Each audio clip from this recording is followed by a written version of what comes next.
Hello welcome back Aisha's കിച്ചണിലേക്ക് എല്ലാവർക്കും സ്വാഗതം. അപ്പോൾ ഇന്ന് വന്നിട്ടുള്ളത് നല്ലൊരു കറി റെസിപ്പിയുമായിട്ടാണ്. വളരെ സിമ്പിളായിട്ട് ബ്രേക്ക്ഫാസ്റ്റിനും ഡിന്നറിനൊക്കെ ചപ്പാത്തിയുടെ കൂടെ അല്ലെങ്കിൽ ദോശയുടെ കൂടെയൊക്കെ ഉണ്ടാക്കാൻ പറ്റുന്ന നല്ലൊരു എഗ് ബുർജി കറിയാണ് ഇന്ന് തയ്യാറാക്കാൻ പോകുന്നത്. മുട്ട വീട്ടിലുണ്ടെങ്കിൽ വളരെ സിമ്പിളായിട്ട് നല്ല ടേസ്റ്റിൽ ഉണ്ടാക്കാൻ പറ്റുന്ന കുട്ടികൾക്കും മുതിർന്നവർക്കൊക്കെ ഒരേപോലെ ഇഷ്ടപ്പെടുന്ന ഒരു കറിയാണ്. അപ്പോൾ എല്ലാവരും ട്രൈ ചെയ്യുക. അതുപോലെ നമ്മുടെ ചാനൽ ഇതുവരെ സബ്സ്ക്രൈബ് ചെയ്യാത്തിട്ടുണ്ടെങ്കിൽ നിങ്ങൾക്ക് ചാനൽ ഇഷ്ടമാവുന്നുണ്ടെങ്കിൽ ഒന്ന് സബ്സ്ക്രൈബ് ചെയ്യണേ. അവിടെ കന്നിട്ട് സബ്സ്ക്രൈബ് ബട്ടൺ പ്രസ് ചെയ്യുക. അതിൻ്റെ കൂടെ ചെറിയൊരു ബെല്ലൈക്കൺ ഉണ്ട്, അതുകൊണ്ട് ഒന്ന് പ്രസ് ചെയ്യുക. അപ്പോൾ ഇതുപോലെ കാണാം, ഇതിൽ ഓൾ വേണം പ്രസ് ചെയ്യാൻ. അതുപോലെ നിങ്ങൾക്ക് ഈ ഒരു വീഡിയോ ഇഷ്ടമായിട്ടുണ്ടെങ്കിൽ ഒന്ന് ലൈക്ക് ചെയ്യണേ. അപ്പോൾ നമുക്ക് വീഡിയോയിലോട്ട് പോകാം. അപ്പോൾ ആദ്യം ഞാൻ മുട്ട ഒന്ന് പൊട്ടിച്ചിട്ട് ഒന്ന് മിക്സ് ചെയ്തെടുക്കുന്നുണ്ട്. നമുക്ക് ആദ്യം മുട്ട ഒന്ന് ചിക്കി എടുക്കാറുണ്ട്.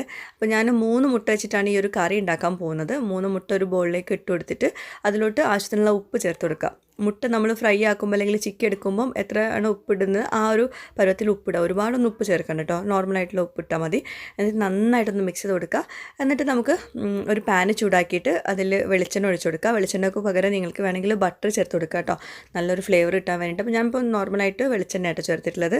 വെളിച്ചെണ്ണ കുറച്ച് ചേർത്തിട്ടുണ്ട്. ഇനി അതിലോട്ട് നമുക്ക് ഈ മുട്ട 3 എണ്ണം ഒരുമിച്ച് നമുക്ക് ചിക്കി എടുക്കാനുണ്ട്, ഒഴിച്ചു കൊടുക്കുക. നല്ല ചൂടായിട്ടുള്ള പാനിലോട്ട് ഒഴിച്ചു കൊടുക്കുക. പിന്നെ ഒരുപാട് ഡ്രൈ ആക്കി എടുക്കരുത് മുട്ട ചിക്കിയത്. ഒരു എന്താ പറയുക, കുറച്ച് സോഫ്റ്റ് ആയിട്ട് വേണം. അപ്പോൾ അതുകൊണ്ട് തന്നെ നമ്മൾ ഒഴിച്ച പാടന്നെ നല്ല ചൂടുള്ള പാനിലോട്ട് ഒഴിച്ചു കൊടുക്കുക. എന്നിട്ട് ഇതുപോലെ ഒന്ന് ചിക്കി എടുക്കുക. വല്ലാണ്ട് ഡ്രൈ ആക്കി എടുക്കണ്ട കേട്ടോ, മുട്ട ഒന്ന് ഫ്രൈ ആക്കി എടുത്താൽ മതി. ഞാനിതുപോലെ മുട്ട വെച്ചിട്ടുള്ള വേറൊരു ഓംലെറ്റ് കറി ഷെയർ ചെയ്തിട്ടുണ്ടായിരുന്നു. തേങ്ങ ഒക്കെ വറുത്തരച്ചിട്ടുള്ള ഒരു ഓംലെറ്റ് കറി, അതും നല്ല ടേസ്റ്റ് തന്നെ കേട്ടോ. പക്ഷേ അതിനേക്കാളും കുറച്ചുകൂടെ സിമ്പിളാണ് ഈ ഒരു കറി. അപ്പം അതിൻ്റെ ലിങ്ക് വേണമെങ്കിൽ ഞാൻ പിന്നീട് കമൻറ്റായിട്ട് കൊടുക്കാം. അപ്പോൾ നമ്മുടെ മുട്ടൊക്കെ ചിക്കി എടുത്തിട്ടുണ്ട്. നമുക്ക് പാനിൽ തന്നെ അവിടെ മാറ്റി വയ്ക്കുക. ഇനി വേറൊരു പാന് ചൂടാക്കുക. നമുക്ക് കറി ഉണ്ടാക്കാനുള്ള ഒരു പാത്രം ചൂടാക്കിയെടുക്കുക. അപ്പോൾ ഞാൻ ആദ്യം തന്നെ ഒരു തക്കാളി ഇതുപോലെ ഒന്ന് ബ്ലെൻഡ് ചെയ്തെടുക്കുകയാണ്. വെള്ളമൊന്നും ചേർക്കാണ്ട് കഷ്ണങ്ങളാക്കിയിട്ട് ഒരു തക്കാളി എടുത്തിട്ടുള്ളൂ. നല്ല പഴുത്ത തക്കാളി എടുക്കുക, ഒന്നുകൊണ്ട് ബ്ലെൻഡ് ചെയ്തെടുക്കുക, ഒന്ന് അരച്ചെടുക്കുക. നമുക്കിതിലോട്ട് തക്കാളി ഒരെണ്ണം ചോപ്പ് ചെയ്തിട്ട് ചേർക്കാനുണ്ട്, ഇതുപോലെ പേസ്റ്റ് ആക്കിയിട്ടും ചേർക്കാനുണ്ട്. അപ്പോൾ ആദ്യം ഞാൻ കുറച്ച് വെളിച്ചെണ്ണ ഒഴിച്ചു കൊടുത്തിട്ടുണ്ട്. അതിലോട്ട് വെളുത്തുള്ളി ഒന്ന് ചതച്ചെടുത്തിട്ട് ചേർക്കുന്നുണ്ട്. ഒരു 6 7 വെളുത്തുള്ളി ഒന്ന് ചതച്ചെടുക്കുക. എന്നിട്ട് എണ്ണയിലോട്ട് അതിട്ട് കൊടുക്കുക. അതിനുശേഷം ഒരു 1/2 ടീസ്പൂൺ ചെറിയ ജീരകം ചേർത്തിട്ട് നന്നായിട്ടൊന്ന് വഴറ്റിയെടുക്കുക. അപ്പോൾ നല്ലൊരു ഫ്ലേവർ ആയിരിക്കും, ഒരു വ്യത്യസ്ത ഫ്ലേവർ ആയിരിക്കും നമ്മൾ ഏതൊരു കറിയിലോട്ടും ഇങ്ങനെ ആദ്യം ചെയ്യുമ്പോൾ കേട്ടോ. ഇനി ഇതിലോട്ട് ഞാൻ ഒരു സവോള നന്നായിട്ട് കനം കുറച്ച് അരിഞ്ഞത് ചേർത്ത് കൊടുക്കുന്നുണ്ട്. ഞാനിപ്പോൾ ഒരെണ്ണം എടുത്തിട്ടുള്ളൂ. കൂടുതൽ ഗ്രേവി ആവശ്യമുള്ളവർക്ക് 2 3 സവോള ഇതുപോലെ അരിഞ്ഞിട്ട് ചേർത്ത് കൊടുക്കുക. നന്നായിട്ട് വഴറ്റിയെടുക്കണം. കളറൊക്കെ ഒന്ന് മാറി നന്നായിട്ട് സോഫ്റ്റായിട്ട് വരുന്ന വരെ കുക്ക് ചെയ്തെടുക്കണം കേട്ടോ. അപ്പോൾ അതിൻ്റെ കൂടെ ഞാൻ ഒരു പച്ചമുളകും കൂടി അരിഞ്ഞിട്ട് ചേർത്ത് കൊടുക്കുന്നുണ്ട്. എരിവ് കൂടുതൽ ഇഷ്ടമുള്ളവർക്ക് തീർച്ചയായിട്ടും 2 3 പച്ചമുളകൊക്കെ ചേർത്ത് കൊടുക്കുക. നല്ലൊരു ഫ്ലേവറായിരിക്കും പച്ചമുളക് ഇതുപോലെ സവോളയുടെ കൂടെ വഴറ്റിയെടുക്കുമ്പോൾ. അപ്പോൾ സവോളയുടെ കളറൊക്കെ ഇങ്ങനെ ചെറുതായിട്ട് മാറി വരുന്നൊക്കെ ഉണ്ട്, ചെറിയൊരു ബ്രൗൺ ഷെയ്ഡൊക്കെ വന്നിട്ടുണ്ട്. അപ്പോൾ ആ ഒരു സ്റ്റേജിൽ ഞാൻ കുറച്ച് കറിവേപ്പിലയും കൂടി ചേർത്തിട്ട് ഒന്നുകൂടെ വഴറ്റിയെടുക്കുന്നുണ്ട് കേട്ടോ. നല്ലോണം സവോള വഴറ്റിയെടുക്കണം. അതിന് ശേഷമാണ് നമ്മൾ മസാലപ്പൊടികളൊക്കെ ചേർക്കുന്നത് കേട്ടോ. അപ്പോൾ 1 ടീസ്പൂണ് മുളക് പൊടി, 1/2 ടീസ്പൂണ് മഞ്ഞൾപ്പൊടി, 1 ടീസ്പൂണ് മല്ലിപ്പൊടി, ഉപ്പ്, ഇതെല്ലാം കൂടി ചേർത്തിട്ട് വീണ്ടും ഒന്ന് വഴറ്റിയെടുക്കുക. നല്ലോണം വഴണ്ട് വന്ന സവോളയിലോട്ടാണ് നമ്മൾ മസാലപ്പൊടികൾ ചേർക്കുന്നത് കേട്ടോ. ചെറിയ ഫ്ലെയിമിൽ വെക്കും വേണം കേട്ടോ. അതൊക്കെ എല്ലാവർക്കും അറിയുന്നുണ്ടാവും, പക്ഷേ ചെറിയ ചെറിയ മിസ്റ്റേക്സ് പറ്റി നമ്മുടെ കറിയുടെ ടേസ്റ്റ് തന്നെ മാറിപ്പോവും. ഇനി ഈ ഒരു സ്റ്റേജിൽ നമുക്ക് ഒരു തക്കാളി ചെറുതായിട്ട് ചോപ്പ് ചെയ്ത് ചേർത്ത് കൊടുക്കാം.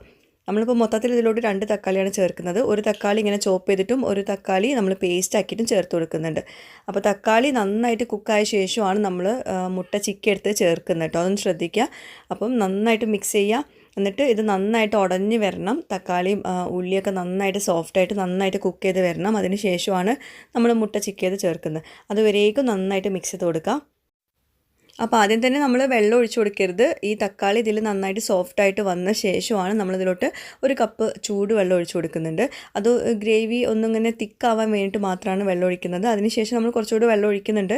ഇപ്പോൾ നമുക്ക് ആ ഒരു മസാല ഒന്ന് നന്നായിട്ടൊന്ന് കുക്കാവാൻ വേണ്ടിയിട്ട് കുറച്ച് വെള്ളം ഒഴിച്ചിട്ട് അടച്ച് വെച്ചിട്ട് നമുക്ക് വേവിച്ചെടുക്കുക. നല്ലോണം ഒന്ന് തിക്കായിട്ട് വരട്ടെ, നന്നായിട്ട് കുക്കാവട്ടെ. അപ്പോഴാണ് നമ്മുടെ ഒരു കറി നല്ല പെർഫെക്റ്റ് ആയിട്ട് വരിക കേട്ടോ. അപ്പോൾ നമ്മളൊരു 5-6 മിനിറ്റ് നന്നായിട്ട് കുക്ക് ചെയ്തെടുത്തിട്ടുണ്ട്. അപ്പോൾ മുകളിൽ ഇങ്ങനെ എണ്ണയൊക്കെ തെളിഞ്ഞ് വന്നിട്ടുണ്ട്. അപ്പോഴാണ് മസാലയൊക്കെ നന്നായിട്ട് കുക്കായെന്ന് മനസ്സിലാവുക. അതുപോലെ തക്കാളി ഉള്ളിയൊക്കെ നന്നായിട്ടൊന്ന് ഉടഞ്ഞ് കിട്ടണം. അപ്പോൾ ഇനി ഈ ഒരു സ്റ്റേജിൽ നമുക്ക് മുട്ട ചിക്കിയത് ചേർത്ത് കൊടുക്കുക. ഇപ്പോൾ നന്നായിട്ട് കുക്കായിട്ടുണ്ട്. ഇനി നമുക്ക് മുട്ട ചിക്കി എടുത്തത് ചേർത്ത് കൊടുക്കാം. ഇപ്പം ഇങ്ങനെ എന്താ പറയുക, വല്ലാണ്ട് കറിയായിട്ടുണ്ടാവില്ല. അപ്പം മുട്ട ചിക്കിയത് ചേർത്ത് നന്നായിട്ട് മിക്സ് ചെയ്ത് കൊടുത്തിട്ട് ഉപ്പൊക്കെ ആവശ്യമുണ്ടെങ്കിൽ ചേർത്ത് കൊടുക്കുക. അതിന് ശേഷം നമുക്ക് കുറച്ചുകൂടി വെള്ളം ഒഴിച്ച് കൊടുക്കാനുണ്ട്. അപ്പോൾ കറി അധികം ആവശ്യമില്ലാത്തവർക്ക് ഇത്ര മതിയാകും. പിന്നെ ഒന്ന് കുക്ക് ചെയ്തെടുത്താൽ മതി. കറി ആവശ്യമുള്ളവർ ഒന്നുകൂടെ ചൂടുവെള്ളം ഒഴിച്ചു കൊടുക്കുക. ഞാൻ 1 കപ്പ് ചൂടുവെള്ളം കൂടി ഒഴിക്കുന്നുണ്ട്. എന്നിട്ട് മിക്സ് ചെയ്ത് കൊടുക്കുക. ഉപ്പ് ആവശ്യമുണ്ടെങ്കിൽ നോക്കുക, ആവശ്യത്തിനനുസരിച്ച് ഇട്ട് കൊടുക്കുക. അപ്പോൾ ഇതാണ് നമ്മുടെ കറി. ഇനി ഒന്നുകൊണ്ട് തിളക്കട്ടെ. പിന്നെ ഞാൻ കുറച്ച് മല്ലിയില ചെറുതായിട്ട് ചോപ്പ് ചെയ്ത് ചേർത്ത് കൊടുക്കുന്നുണ്ട്. അതുപോലെ ഇതിൻ്റെ ഒരു പ്രത്യേക ഒരു ഫ്ലേവർ കിട്ടാൻ വേണ്ടിയിട്ട് നമ്മൾ കുറച്ച് കസൂരി മേത്തി, അതായത് ഉലുവയുടെ ഇല, ഉണങ്ങിയ ഉലുവയുടെ ഇല ഒന്ന് പൊടിച്ചിട്ട് ഇട്ട് കൊടുക്കുന്നുണ്ട് കേട്ടോ. അപ്പോൾ ഒരു പ്രത്യേക ഒരു ടേസ്റ്റാണ്. ഉണ്ടെങ്കിൽ ചേർത്ത് കൊടുക്കുക, ഇല്ലെങ്കിൽ കുഴപ്പമൊന്നുമില്ല. അപ്പോൾ അതും കൂടി ചേർത്ത് കൊടുക്കുന്നുണ്ട്. അപ്പോൾ ഇതാ മുകളിൽ ഇങ്ങനെ എണ്ണ തെളിഞ്ഞ പോലെ കാണാം. അപ്പോൾ ഇതാ നമ്മുടെ എഗ് ബുർജി കറി. നല്ല ടേസ്റ്റാണ്, കുട്ടികൾക്കൊക്കെ ഒത്തിരി ഇഷ്ടമാവും. ഇതിൽ നിന്ന് മുട്ട കഴിക്കാനൊരു പ്രത്യേക ടേസ്റ്റാണ്. ആ മുട്ട മസാലയൊക്കെ പിടിച്ചിട്ട് നല്ല ടേസ്റ്റാണ്. അപ്പോൾ ഇതാ നമ്മുടെ എഗ് ബുർജി ഗ്രേവി. എല്ലാവരും ട്രൈ ചെയ്യുക. ചപ്പാത്തിയുടെ കൂടെ ദോശയുടെ കൂടെയൊക്കെ നല്ല കോമ്പിനേഷൻ വരുന്നൊരു കറിയാണ്. തീർച്ചയായിട്ടും ട്രൈ ചെയ്തിട്ട് ഫീഡ്ബാക്ക്സ് എഴുതിയിരിക്കാൻ മറക്കരുത്. പിന്നെ നമ്മൾ മുട്ട റോസ്റ്റൊക്കെ ഉണ്ടാക്കുമ്പോൾ, മുട്ട വെച്ചിട്ടുള്ള വേറെ എന്തെങ്കിലും കറിയൊക്കെ ഉണ്ടാക്കുമ്പോൾ വെറും 3 മുട്ട കൊണ്ട് നമുക്ക് കുറേ പേർക്കൊന്നും സെർവ് ചെയ്യാൻ പറ്റില്ല. പക്ഷേ ഈ ഒരു കറി നമുക്ക് ഒരുപാട് പേർക്ക് സെർവ് ചെയ്യാൻ പറ്റും. അപ്പോൾ എല്ലാവരും ട്രൈ ചെയ്യുക, ഫീഡ്ബാക്ക്സ് അറിയിക്കുക. പുതിയൊരു വീഡിയോയുമായിട്ടോ വ്ളോഗുമായിട്ടൊക്കെ വരുന്നവരേക്കും ബൈ. താങ്ക്